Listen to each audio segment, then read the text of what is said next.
মহারাজ, আমি একটা কবিতা লিখেছি আপনাকে নিয়ে, শোনাবো? ও কবিতা লিখিস রাজা নিয়ে?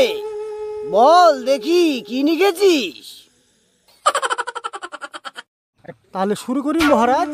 হ্যাঁ শুরু কর। রাজা আমাদের গর্ব, তার পেটটা গোল আর অর্ব।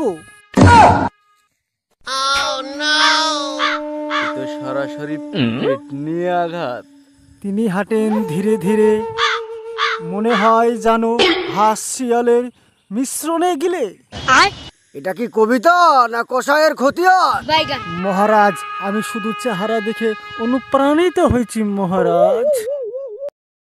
কবিতার শেষ লাইনে যেন জল্লাদ না ঢুকে পড়ে। তুই আর চিঠি লিখবি না, তুই হবি শাস্তির শিকার পদ্মকর। চল।